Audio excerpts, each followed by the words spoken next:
All right. Good to hear wherever you are.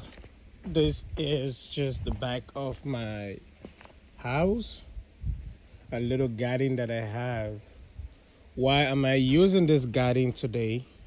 Um, I would like to talk to you about uh, the letter that Apostle Paul wrote to the church in Galatia, which is Galatians chapter 6. We are going to look at the sixth chapter.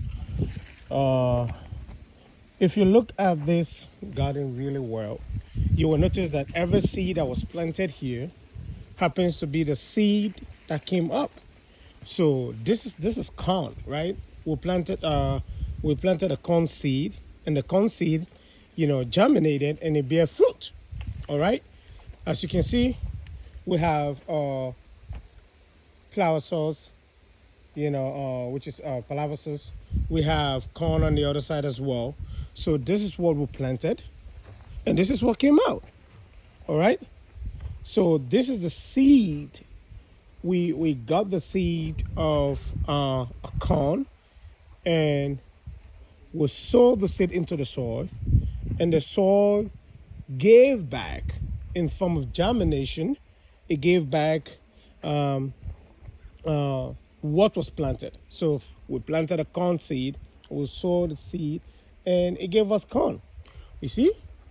Now, why am I saying this? In the book of Galatians, Galatians chapter 6, uh, let's look at verse 7.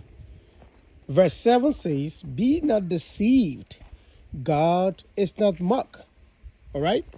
Be not deceived, God is not mocked. All right? For whatsoever a man soweth, that shall he also reap. So you see, now, just for verse 7, where it says, whatsoever a man soweth. Don't be deceived. Don't be lied to. That when you plant a corn, you will get a mango.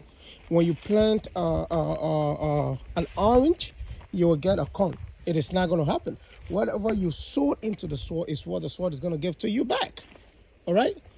So now it said, do not be deceived, for God is not mocked. For whatsoever a man soweth, that he shall reap.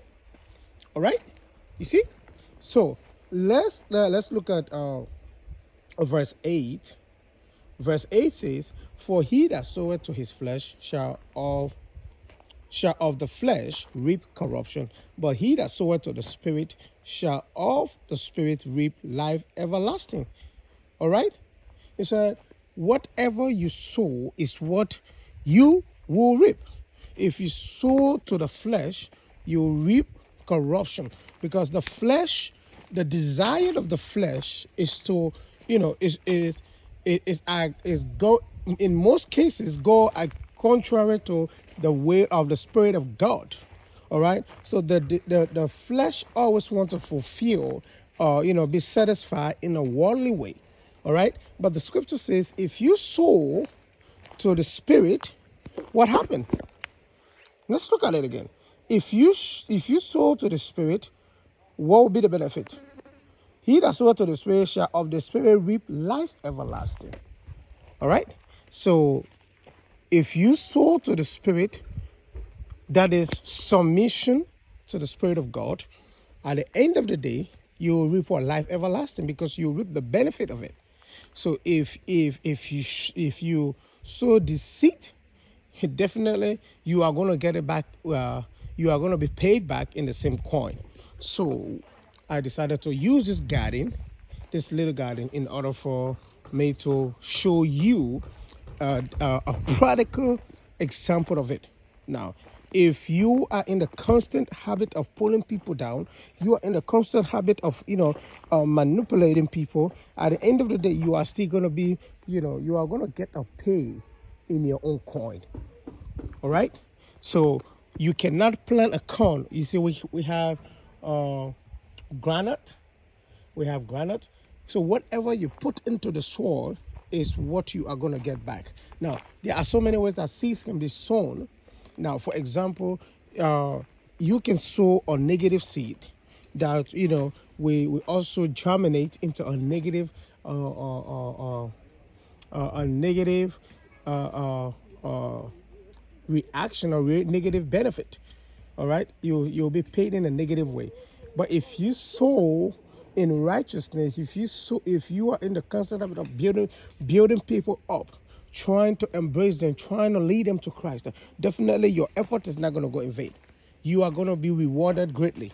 So I don't know the kind of seed that you are sowing. Sometimes people sow seeds in our lives, all right?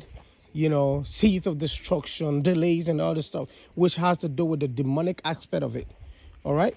But I just stopped by to show you this, all right? To show you this, that whatever you sow in life is what you are going to reap, all right? Whatever you do, if you think you are going to destroy people, if you think you are going to lie on people and go scot-free, definitely you won't go scot-free. If you think you are going to break people's heart and go scot-free, you will one day pay for it. So as Christians, let us sow a good seed. Let us work tirelessly in order to do our master's work, because that is what he has paid us to do. All right? So I encourage you all to flow according to the Spirit of God. Let God be your guide and do what is right. That at the end of the day, when the master shall have returned, we shall get a reward. God bless you.